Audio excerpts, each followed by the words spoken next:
Realmente no es la lente, sino la tarjeta que ya se está dañando. Ok, vamos a leerla y después vamos a mirar en base a esto lo que significa la definición. Materia que se deforma continuamente. Continuamente significa todo el tiempo, bajo la acción de un esfuerzo cortante.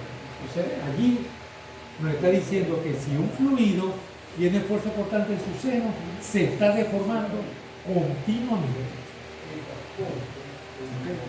La palabra continuamente ahí es clara. Independientemente de cuán pequeño sea este, es decir, el esfuerzo cortante. O sea, el esfuerzo cortante puede ser mínimo, pero aún así se deforma continuamente. Hay cosas que fluyen, pero cuando el esfuerzo es grande. Una crema dental, yo la tengo en el tubo, y hago así, no sale, ¿verdad? Aplasto el tubo, estoy ejerciendo un esfuerzo allí, ahora sí sale, sí fluye. Ese es un ejemplo. O sea que ese necesita alcanzar un esfuerzo que se llama el esfuerzo de cedencia. Es como un plástico tiene que llegar a un límite para deformarse plásticamente. Ok, vamos a mirar eso entonces. ¿Qué tipo de esfuerzo es ese del cual están hablando? Aquí nos lo dice cortar. Miremos lo que ocurriría si yo pongo una probeta sólida. Vamos a suponer que la probeta tenía forma rectangular. Ambas caras, superior e inferior, están empotradas a dos placas. Esta placa inferior está fija y esta placa superior puede deslizarse. Y la misma la someten a una fuerza tangente a la placa para lograr el efecto cortante. Justamente usted divide en esa fuerza sobre el área de contacto y le da el esfuerzo cortante promedio. ¿Okay? ¿Qué ocurre? Que la probeta, que inicialmente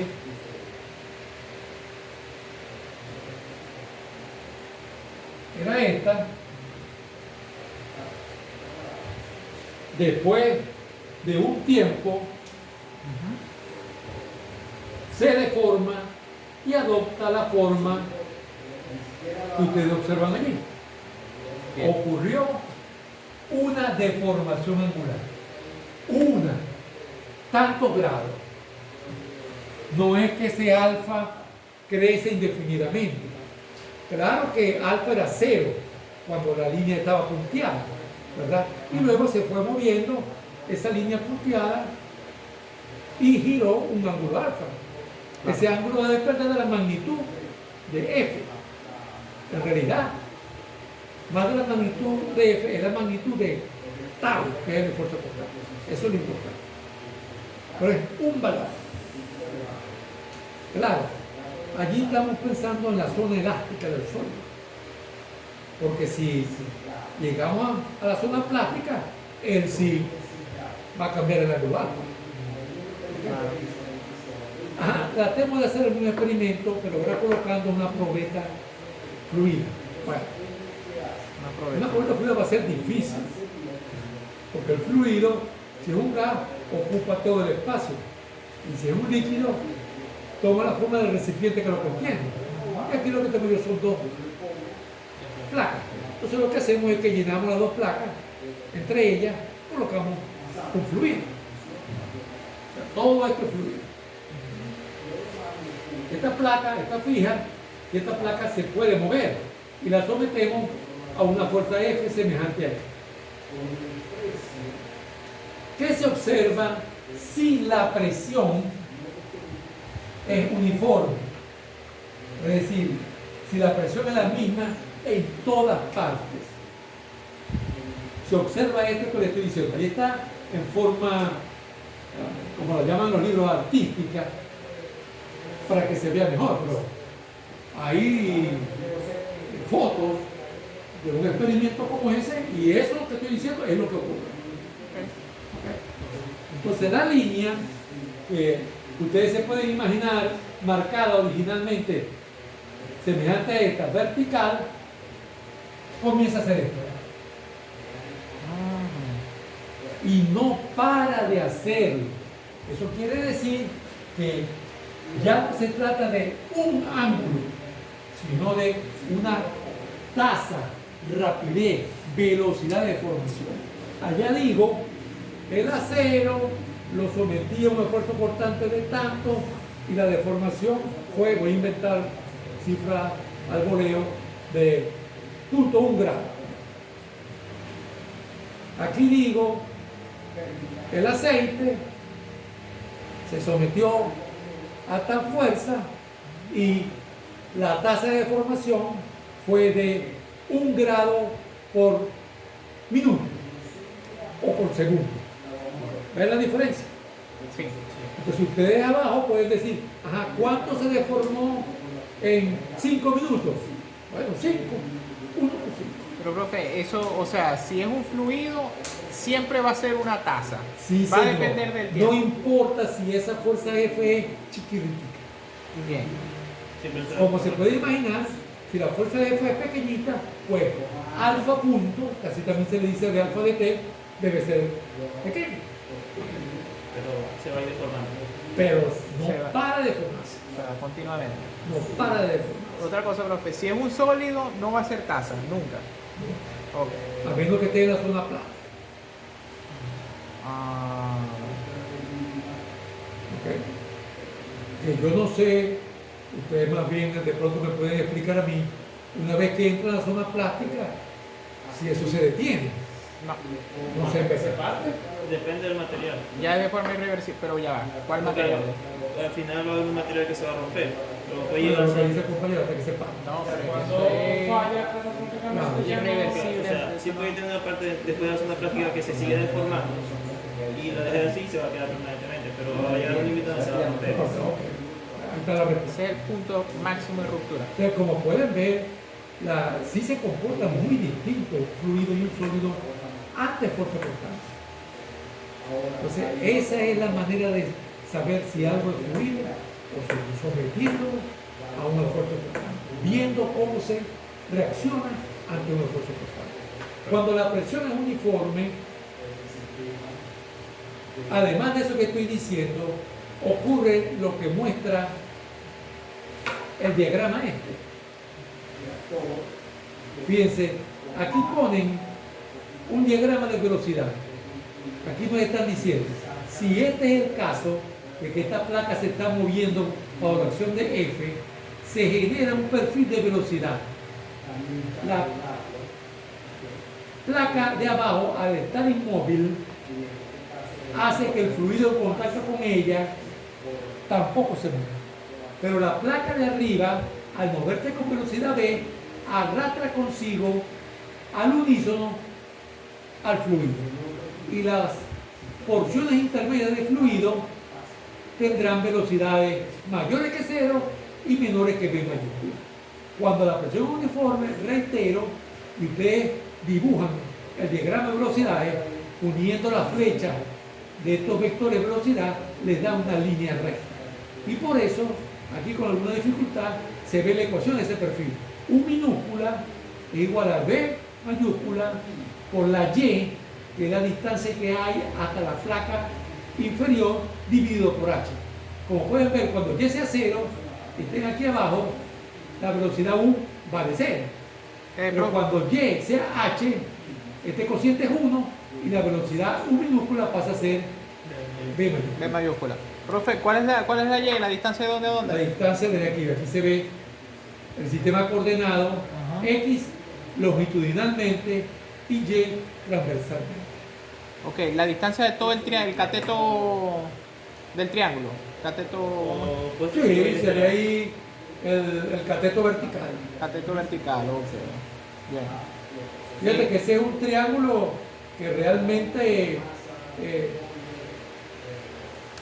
El cateto horizontal no representa una distancia, estrictamente hablando, representa una velocidad.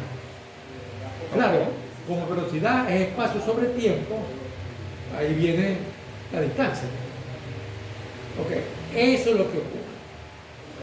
Aquí no está escrito, pero yo lo acabo de decir. Un fluido convencional o en una situación convencional, usual, se adhiere a la superficie sólida con la cual está en contacto. Es decir, la superficie sólida a la cual baña. Eso se llama la condición de no deslizamiento. Aquí no hay deslizamiento entre mi dedo y la fórmica de la mesa. Aquí sí. Bueno.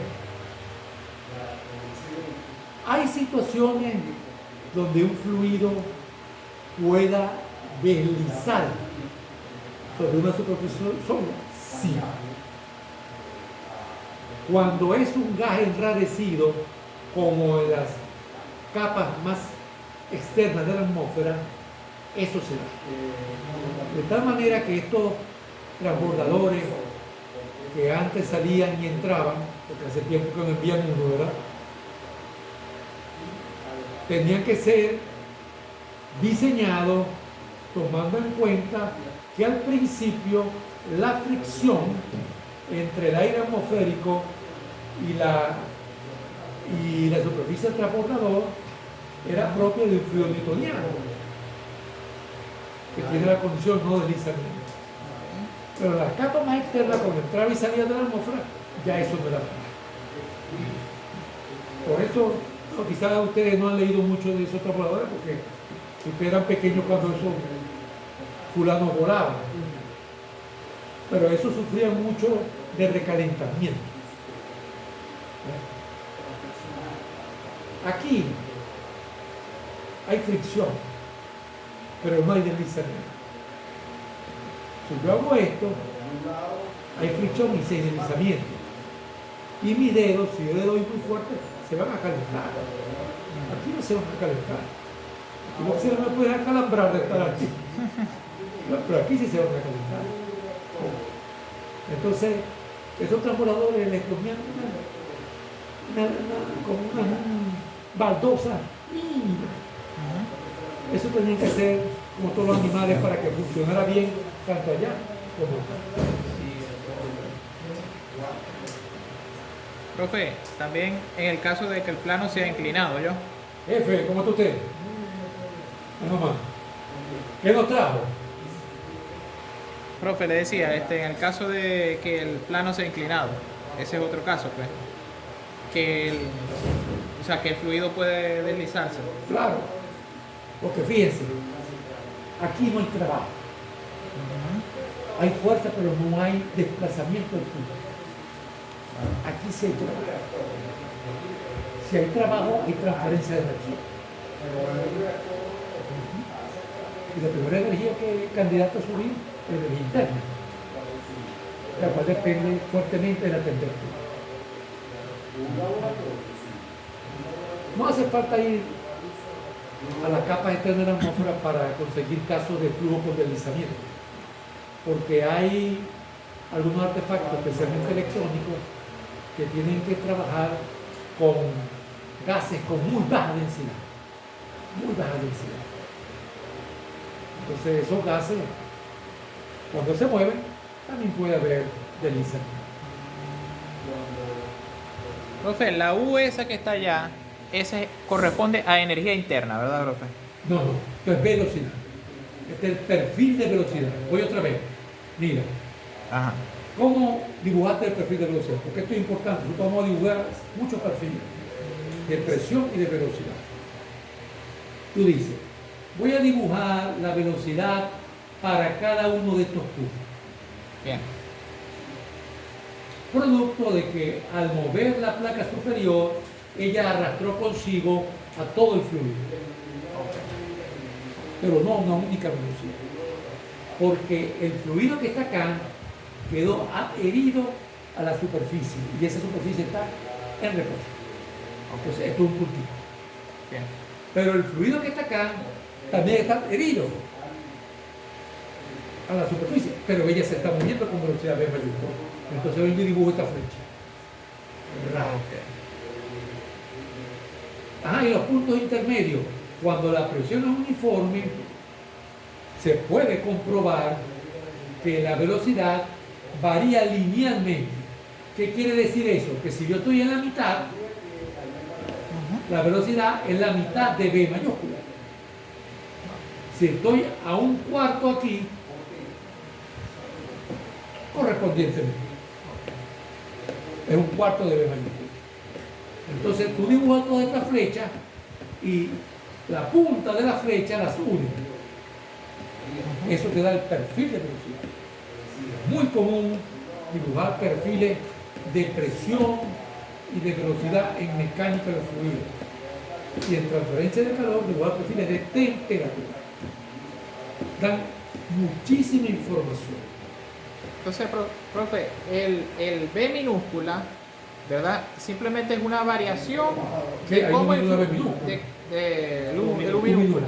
es una variación de cómo fluye la Es temperatura la función velocidad. de acuerdo a la altura. Sí, señor. Es U función de Y. Claro. Y Y es una coordenada. Entonces Y va desde 0 hasta H minúscula. Si tú miras la expresión, como lo dije hace rato, si tú pones Y 0, esto te da 0. Vale. Si tú pones Y H minúscula, esto te da V. Porque es uno, Es uno. la misma. Ya. ¿Ok? Entonces este es un perfil lineal de velocidad. Puede haber en ese caso un perfil no lineal, sí. Si nosotros de alguna manera logramos que la presión no sea uniforme, o sea que la presión en una X tiene un valor, voy un poco más adelante y la presión sea distinta. Allí el perfil puede ser curvo. Es más, déjenme adelantarme un poquito para mostrarles algo. Nos podemos imaginar que esto es una carretera o una llanura. Está soplando el viento. Entonces, muy alejado del suelo, la velocidad de la corriente de aire es más o menos uniforme.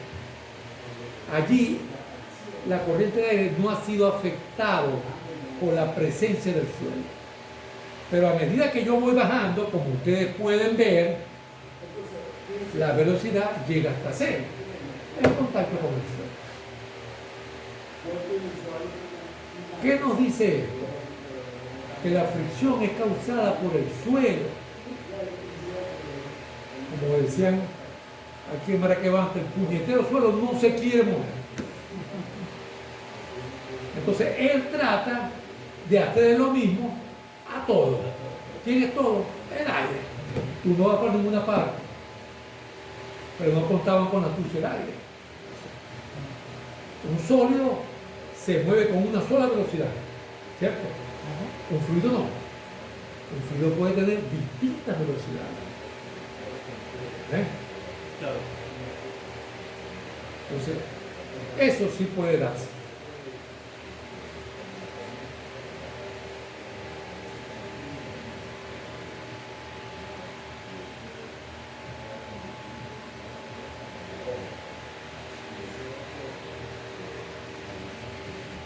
Permite relacionar ese esfuerzo con la tasa de formación nuclear.